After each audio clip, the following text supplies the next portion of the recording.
All right, so this is going to be another movie review. This one's called Hell Comes to Frogtown, 1987. Giving it 5 out of 5 stars. I love this flick. I got it because it had a William Smith in it. But he just does a cameo in the beginning and the end. It's also got Roddy Piper in his film debut. Sandahl, Bergman, Rory, Calhoun, great cast. New World Pictures right before they went bankrupt because people were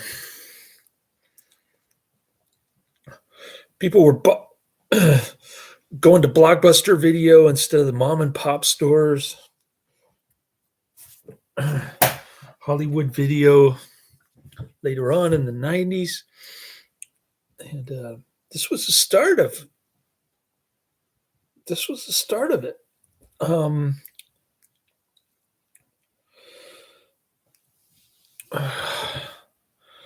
else? Also,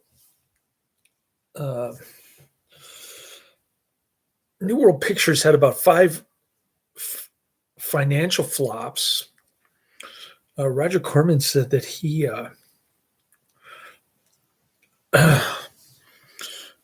never did a picture that didn't make money. Well, I guess he didn't get involved with those 5, whatever they are.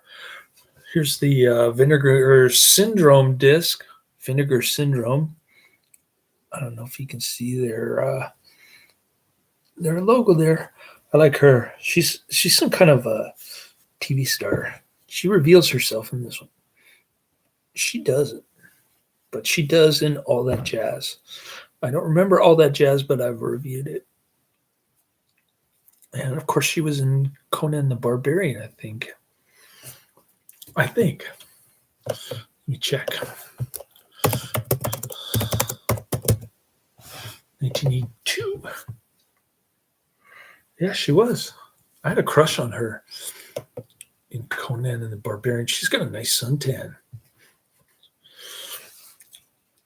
And pretty skinny. I don't know. She must have been on a strict diet or something. She's a trained chorus girl. I guess she went back to that after her acting career. According to there's a ton of bonus features on here. They interview the screenwriter, the special effects guy, Roddy Piper, and one other person. The toady guy. All right. Yeah, it's about what I expected. Roddy Piper didn't have any acting experience. He's just kind of doing it on the fly, which is a good thing. I thought he did an excellent job. Professional wrestling and acting are totally two different mediums here. So give credit to Roddy Piper for hamming it up here. All right. This film it's got a huge cult following too. Sold a lot of, it's not straight to video. It did get a theatrical release, but it was in some drive-in theater in Texas, according to the special effects guy. Or was it? No. Because it was a screenwriter who said that. I don't remember. But it's got 4 interviews. It's got the trailer. And it's got an alternate opening, I think. Anyways, it could have been a rated X film, but they changed the script around. I think initially the budget was like $150,000, and then it ballooned to $1.5 million after Roddy Piper got involved in New World Pictures. wanted a theatrical release instead of a straight to video. And they changed their mind again. It's kind of interesting how the politics played out in this one. And there's a sequel too. There's Hell Comes to Frogtown spawned one sequel, Return to Frogtown, which was released straight to video in 1993. It's got the same director, Donald G. Jackson, and I think he also did the screenplay because the other dude was too busy, didn't want to be bothered with Hell Comes to Frogtown anymore. And then, this is going to be a Mad Max ripoff. This one, cool. Toad Warrior was released in 1996. It's also known as Max Hell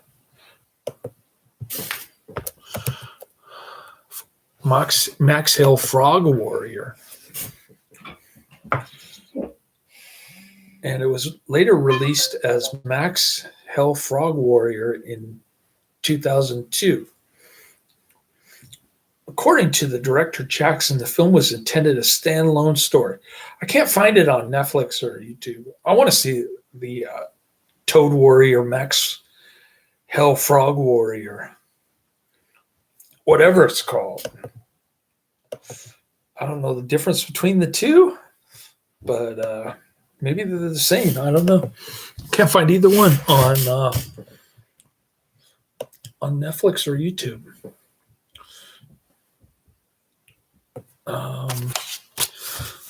Let me show you what else I got in the mail today. I got my workers' comp paperwork. I filled out the Aflac claims forms, so they better pay me, or I'm going to be extremely angry. Random Harvest. Ronald Coleman? It doesn't ring a bell, but okay. Ronald Coleman like next, which I'm not looking forward to. And you aren't either, because Adrian just gave up commenting on these lamestream oldie movies, black and white, later colorized. There's an Adrian mention. Return to Oz. I'm looking forward to this one. Dorothy getting the electroshock therapy. Should be pretty cool. The rated PG Disney flick that weirded people out back in 1985. This one I want to see. I slept some crazy hours. Well, actually, I woke up at 5:45.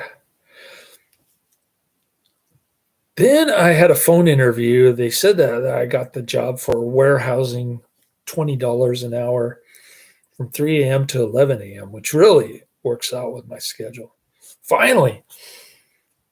But the lady said she was going to arrange for her I-9 and email me and set something up, but I never got any email from her. She probably forgot. This is Select Staffing, temp agency. And then the other guy from MV Transportation, the bus job, he set up an interview for me next Wednesday, even though the other guy, John Wren, told me that I had to work until 5 o'clock for 3 weeks, which is impossible. Can't do that. So we'll see how the interview goes. I'll try a different guy and see how that goes. This film, Hell comes to Frogtown. Oh, here's my workers' comp thing. I just filled out. They owe me $23 for mileage. And Aflac owes me about $500 probably. This film is set in post-apocalyptic wasteland. Oh, this kind of theme with frogs in a post-apocalyptic wasteland. This is the kind of movie that I would like to do if I ever become a movie producer, director, whatever. If I ever decide to make a movie on my own for like $3,000, I would do this kind of movie because I love dystopian, post-apocalyptic type flicks. But instead of frogs, I think I put aliens, communist aliens invading California with a bunch of mixed up transsexuals.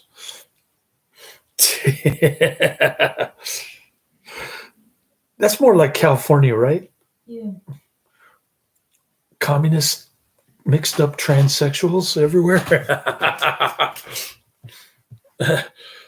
That to me is like living in hell. Anyways, not coincidentally, Roddy Piper's name in this one is Sam Hell. All right.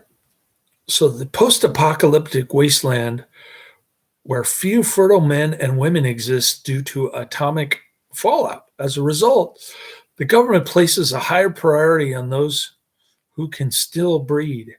Shortly after the movie opens, a group of mutant amphibians who have been exiled to the desert by humans capture a group of fertile women and are using them as sex slaves. I guess Toady has 3 dingalings in this one.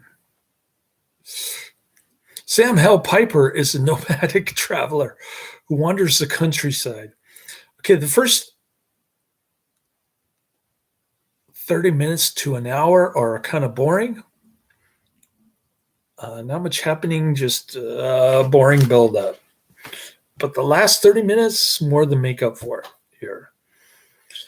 He is seen tied to a chair and smashed over the head with a bottle by a man, William Smith, whose daughter he sexually assaulted when she was 18, I think.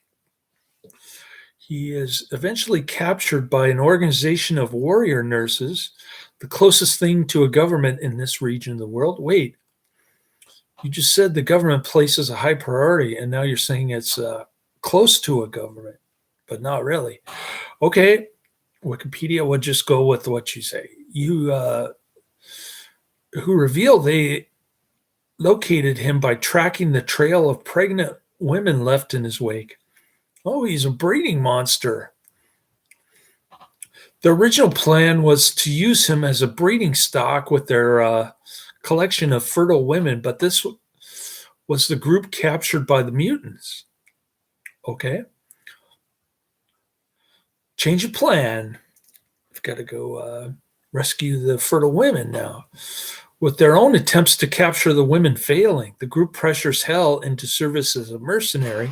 He is to infiltrate the mutant city, derogatorily referred to as Frogtown, and rescue the women.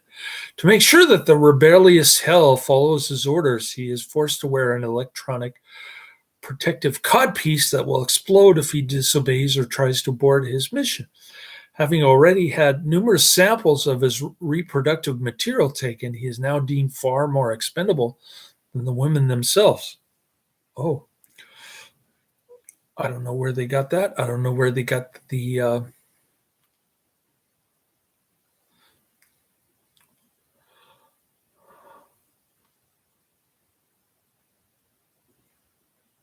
samples. I missed that part. To aid him in his mission and make sure he follows the plan, he is paired with one of the nurses, Spangle, Bergman, an aggressive guard named Centilla, Varel, the hot-looking, short-haired woman who reveals herself and starts getting down with Max Hell Rowdy Roddy Piper. During their journey to Frogtown, Hell tries numerous times to escape, but quickly learns that a device Spangle carries will shock his genitals if used or if he gets too far away from it. Yeah, he tries to escape by going out to take a leak, bathroom break, and running away. Despite their rocky start and Spangle's initial cold demeanor, the pair grow closer during the journey and they eventually fall in love. That takes a while. That's like the end of the movie. When they reach Frogtown, everyone involved is captured.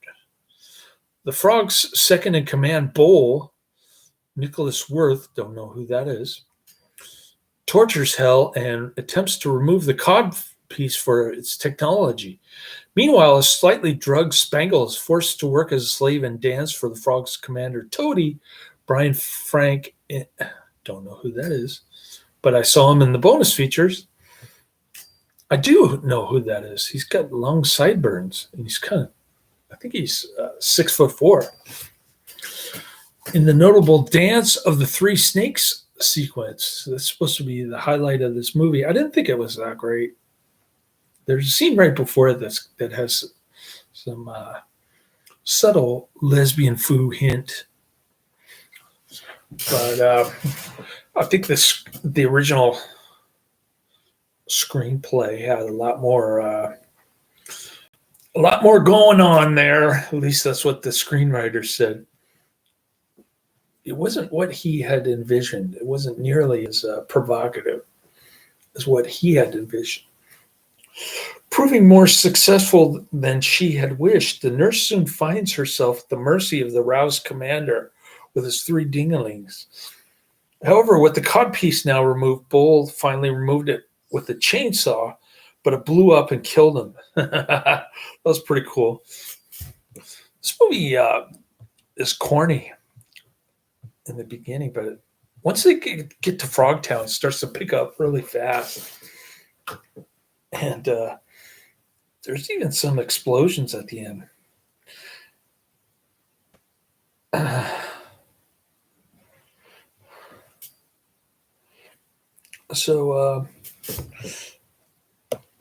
Yeah, highly recommended. Check it out.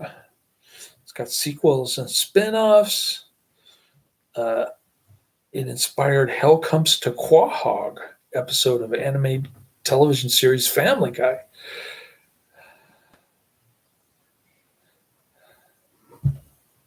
And it's compared to Rollerblade Warriors. Another movie, Donald G. Jackson is supposed to be like an Ed Wood type of, but more serious type of director. He did some kind of wrestling thing that he sold to New World Pictures, and they made tons of money off of it. Prior to this, when they were actually making money. And I guess the director knew Roddy Piper. He said, hey, want to be in a movie? Then another director got involved. I think that's the director that Roddy Piper didn't like. And New World Pictures kind of imposed co-director on second unit on Donald G. Jackson. So maybe that's why he wanted to do a sequel and a spinoff. I want to see the spinoff, really do. But it's not available anywhere that I usually frequent, either YouTube or Netflix. So let's see what I got coming down the pike. I showed you the discs. All of them look good. Some cool looking disc art. I'm sure it'd be impressed? Maybe not. Pulling up my Netflix queue, it takes forever. So I woke up at 5:45. I tried to get ready to pick up my son, but I was kind of running on time a little bit. I didn't clean the garage at all, but I did clean the counter here and the bathroom. So I felt pretty good about that. I went to get groceries and I couldn't find my hemp seeds. So we stopped at Safeway in Daly City. I finally found my hemp seeds after we walked down the same aisle like 5 times. I finally found it. And then start watching Hill Comes to Frogtown bonus features. I got through all of it, which took a long time. Sorry to have taken so long to get to this review, but the bonus features were just brutal. Way long. All right. So next week I've got the Roaring 20s. James Cagney and Humphrey Bogart. That looks pretty good. 1939.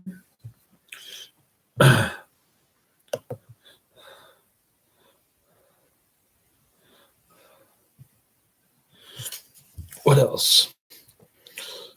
Psycho 2 is a short wait. I'm not getting that next week.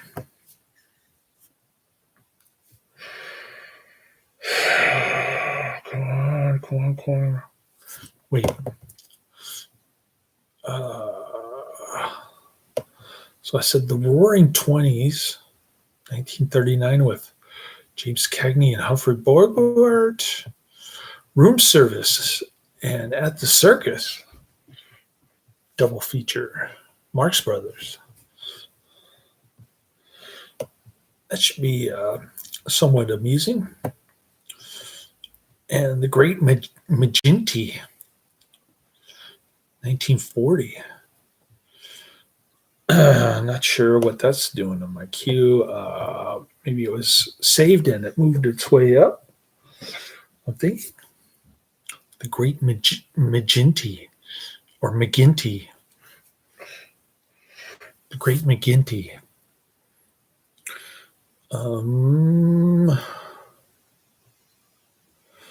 Yeah, I'm not recognizing the actors in that one. 1940. So, those are the next 3. Anyways, this movie is highly recommended. Check it out. Hill Comes to Frogtown. Laters.